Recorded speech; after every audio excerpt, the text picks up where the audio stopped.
Quem assistiu vídeos meus anteriores sabe que eu era presbiteriano da Igreja Presbiteriana Independente. Em 2006 fui para a Igreja Batista da Convenção Batista Brasileira. Em 2017 mudei para uma outra Igreja Batista fora da Convenção. E desde este ano de 2018 estou na Assembleia de Deus. E até fiz um vídeo explicando por que eu me tornei pentecostal. Mas logo depois de completarmos 501 anos da Reforma Protestante, eu acredito que eu devo colocar a minha opinião aqui a respeito de um assunto que tem sido motivo de divisão entre muitos cristãos evangélicos. Se já não bastasse outras divisões, acredito que este assunto que eu estou abordando aqui é um dos principais motivos de divisão entre os próprios evangélicos, que é a questão da predestinação, defendida por João Calvino, e a questão do livre-arbítrio, defendida por Armínio. Por isso que existem os calvinistas e os arminianos. A doutrina calvinista, no caso da predestinação, defende que o Deus é soberano e onisciente, e por isso ele já sabe todos aqueles que serão salvos e todos aqueles que não serão salvos, ou seja, que vão para o inferno, para o lago de fogo e enxofre, enfim.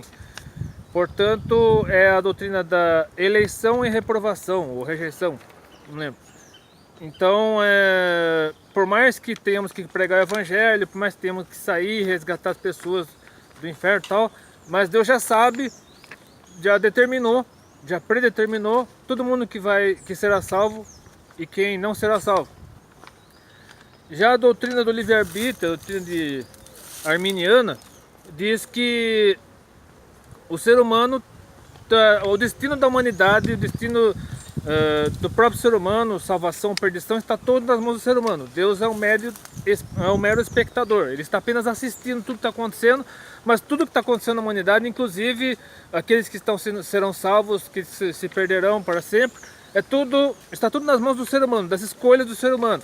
Que o ser humano é que tem que escolher se será salvo ou não, tal que Deus, logo na criação, Deus deu ao ser humano esse direito do ser humano escolher a salvação ou a perdição, e esse direito de escolha continua até hoje, e Deus é apenas um espectador. Ele está apenas assistindo de camarote tudo que está acontecendo. Eu penso que ambas doutrinas têm erros e têm acertos. E eu, particularmente, Paulo Martins de Oliveira Belo, creio no seguinte: eu creio no meio termo entre a doutrina da predestinação e a doutrina do livre-arbítrio. Ou seja, Deus é soberano, sim, Deus é soberano, ele é onisciente, mas ele deu ao ser humano a oportunidade de escolher entre ser salvo ou não. Portanto, o fato de Deus ser soberano não anula a necessidade de orarmos, de estudarmos a Bíblia, de pregarmos o Evangelho.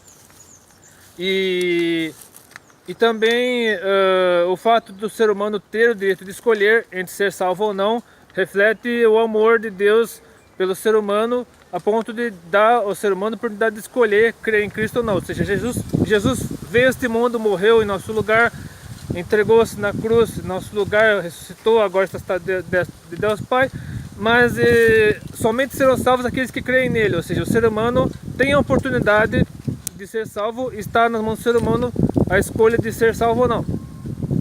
Então eu acredito que a mente humana não consegue compreender isso. Realmente, tanto a doutrina da predestinação quanto do livre-arbítrio, apesar de serem aparentemente opostas, como água e óleo, mas são duas doutrinas que podem perfeitamente se casar, se entrelaçar, entrar num acordo, não são contraditórias.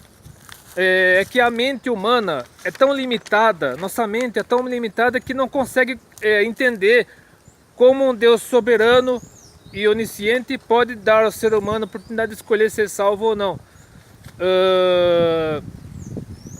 Sendo que a história está nas mãos de Deus, Deus controla a história, Deus controla os rumos da humanidade, mas o ser humano cabe ao ser humano escolher se quer ser salvo ou não. Então a mente humana não consegue entender isso. É por isso que eu tentarei explicar nesse vídeo, lendo alguns textos bíblicos. Eu sei que os textos são longos, mas eu peço a sua paciência para entender que o que nossa mente não consegue entender hoje, eu acredito que quando formos para o céu, se estivermos ao lado de Jesus no céu, nossas mentes serão renovadas, serão transformadas, e eu acredito que nós entenderemos tudo que não conseguimos entender agora por causa da nossa mente limitada. Então eu leria aqui alguns textos bíblicos para tentar explicar ao mesmo tempo tanto a doutrina da predestinação definida pelos calvinistas, quanto a doutrina do livre-arbítrio definida pelos arminianos. Então eu lerei primeiro, pela ordem que está na Bíblia, né, o texto de Eclesiastes, capítulo 12, versículos 13 e 14, que diz assim: de tudo que se tem ouvido, o fim é: teme a Deus e guarda os seus mandamentos, porque isto é o dever de todo homem, porque Deus há de trazer a juízo toda obra e até tudo que está encoberto, quer seja bom, quer seja mal. Então, se você não compreende, por exemplo, esses textos bíblicos estão na tradução Almeida Corrigida, Revisada, Fiel. Se você quiser ler numa tradução mais moderna, veja as referências aqui embaixo e leia numa tradução mais moderna, para compreender melhor, porque os textos são autoexplicativos. Se você não entende essa linguagem assim mais arcaica, mais culta, leia os mesmos textos numa linguagem mais popular, mais moderna, para compreender melhor o que Deus quer nos falar em tudo isso aqui. O outro texto é o de Mateus, capítulo 7, versículos 15 a 23, palavras do próprio Jesus, onde ele diz assim: acautelai-vos, porém, dos falsos profetas, que vêm até vós vestidos como ovelhas, mas interiormente são lobos devoradores. Por seus frutos os conhecereis. Porventura colhem-se uva dos espinheiros, ou figo dos abrolhos? Assim toda árvore boa produz bons frutos, e toda árvore má produz frutos maus. Não pode a árvore boa dar maus frutos, nem a árvore má dar frutos bons. Toda árvore que não dá bom fruto corta-se e lança-se no fogo. Portanto, pelos seus frutos os conhecereis.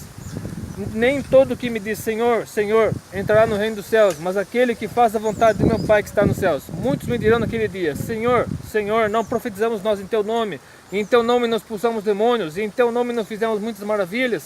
Então lhes direi abertamente, Jesus falando: nunca vos conheci, apartai-vos de mim, vós que praticais iniquidade.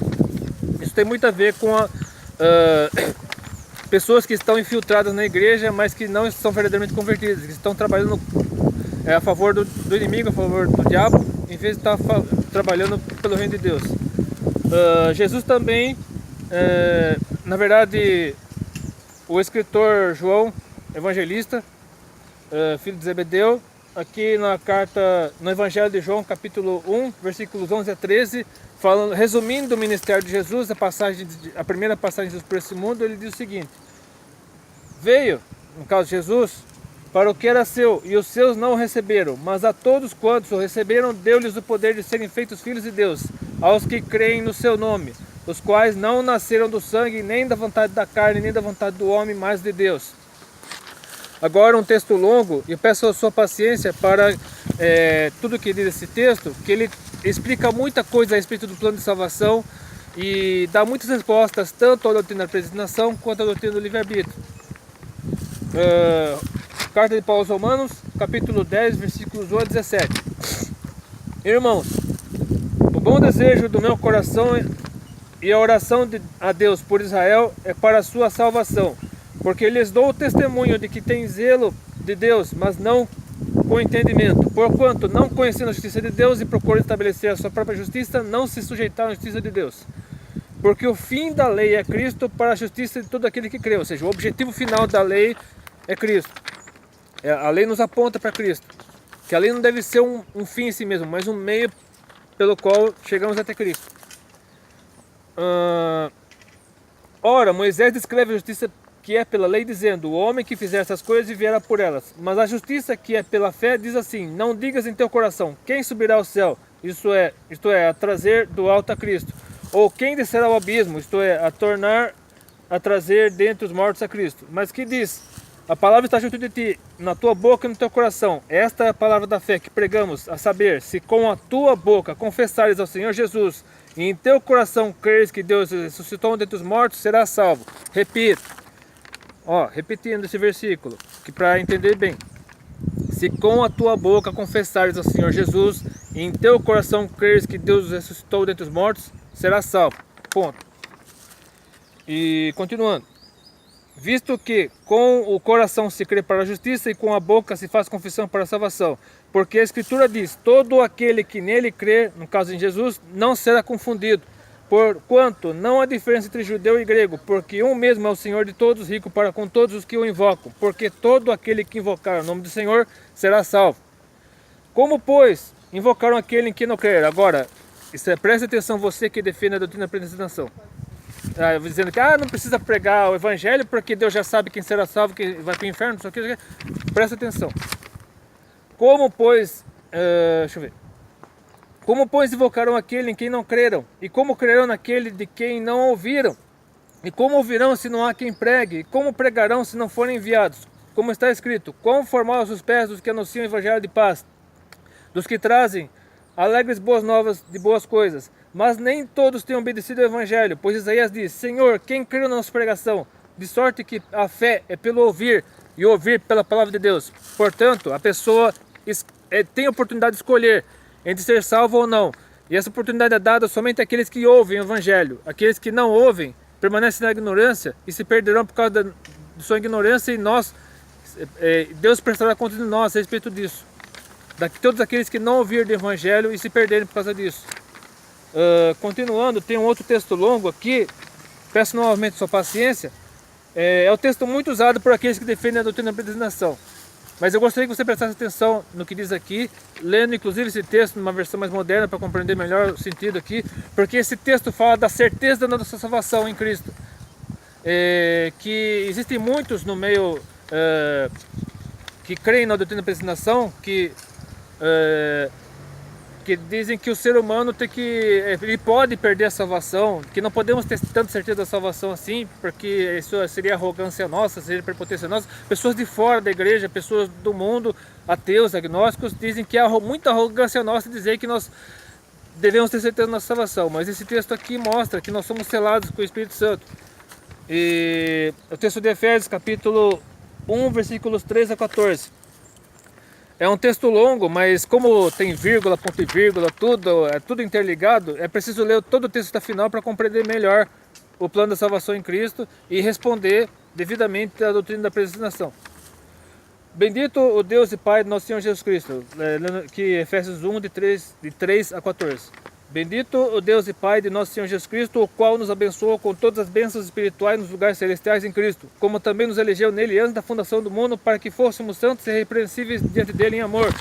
E nos predestinou para filhos de adoção por Jesus Cristo, para si mesmo, segundo o beneplácito de sua vontade, para louvor da glória de sua graça, pela qual nos fez agradáveis assim no amado, em quem temos a redenção pelo seu sangue, a remissão das ofensas, segundo as riquezas da sua graça, que ele fez abundar para conosco em toda sabedoria e prudência, descobrindo-nos o mistério de sua vontade, segundo o beneplácito, que propuseram em si mesmo de tornar a congregar em Cristo todas as coisas, na dispensação da plenitude dos tempos, tanto as que estão nos céus, como as que estão na terra. Nele, digo, em quem também fomos feitos herança, havendo sido predestinados, conforme o propósito daquele que faz todas as coisas, segundo o conselho da sua vontade, com o fim de sermos para o louvor de sua glória. Nós, o que primeiro esperamos em Cristo, em quem também vós estáis, depois que ouviste a palavra da verdade, o evangelho da vossa salvação, e tendo nele também crido, fostes selados com o Espírito Santo da promessa, o qual é penhor da nossa herança para a redenção da possessão adquirida para o louvor da sua glória. Agora, por exemplo, aqui fala sobre predestinação, predestinar e tal. Mas como é que temos liberdade de escolha? Se seremos salvos ou não, se Deus já nos escolheu antes da fundação do mundo. Só que, como diz aqui, é um mistério. É um mistério, deixa eu ver aqui. É um mistério, cadê o mistério? Mistério. Não estou achando. Descobrindo-nos o mistério da sua vontade. Ou seja, é um mistério, é algo que nossa mente não consegue entender, nossa mente não consegue compreender. Mas enquanto não compreendemos, devemos viver com a certeza de que uma vez selados com o Espírito Santo, acabou. E nós somos salvos, devemos ter sim certeza da salvação em Cristo. Certeza essa de que aqueles que escolheram abrir a porta do seu coração a Cristo, a partir do momento que a pessoa escolhe servir a Cristo, escolhe seguir a Cristo, Cristo entra no seu coração. Cristo não arromba o coração. Deus não invade assim, ele bate, ele espera, ele chama, ele é paciente. Ele sabe que se nós não abrimos a porta do nosso coração para ele entrar, se nós não nos rendemos a Cristo, se nós não aceitarmos o Evangelho, nós estaremos perdidos. Mas é desejo de Deus, é desejo de Jesus Cristo que todos sejamos salvos. Mas para isso é preciso tomarmos a decisão, tomarmos a atitude de nos rendermos a Ele, de abrirmos a porta do nosso coração para Ele. Como diz aqui no Apocalipse, capítulo 3, versículo 20. Eis que estou à porta e bato, no caso de Jesus Cristo. Se alguém ouvir a minha voz e abrir a porta, entrarei em sua casa, e com ele serei, e ele comigo. Portanto, este vídeo está longe de ser uma resposta assim, definitiva a respeito das doutrinas da predestinação de livre-arbítrio, apenas para nós compreendermos melhor a complexidade de ambas doutrinas, e que, apesar dessas doutrinas serem antagônicas, serem até opostas, inimigas, aparentemente inimigas, uma oposta à outra, mas são doutrinas que casam. Se nós entendemos bem o plano da salvação, essas duas doutrinas elas se complementam, mas por causa da nossa mente limitada, nós só compreenderemos a totalidade de tudo isso quando estivermos lá no céu, e formos esclarecidos pelo próprio Deus, assim, pessoalmente, com nossas mentes já transformadas a respeito das verdades bíblicas, do plano da salvação. Então, que nós nos preocupemos então em pregar o Evangelho de Cristo, em vez de combatermos uns aos outros, né, por causa de doutrina, por causa de teologia, que nós possamos pregar o Evangelho e aos que estão perdidos, aos que estão indo para o inferno, levar a mensagem de Cristo a essas pessoas, com o nosso testemunho, com nossas palavras, com nossas atitudes. Ouvimos a voz do Espírito Santo nos nossos corações para que levemos a palavra de Deus a essas pessoas, a mensagem de Jesus Cristo a elas. Então, se você gostou desse vídeo, se esse vídeo impactou seu coração, se esse vídeo esclarecer muitas coisas a respeito tanto de uma doutrina quanto de outra, que Deus abençoe, Deus oriente, curta esse vídeo, compartilhe seus favoritos, inscreva-se no meu canal. Então, que Deus abençoe e até depende se quiser. Fique com Deus.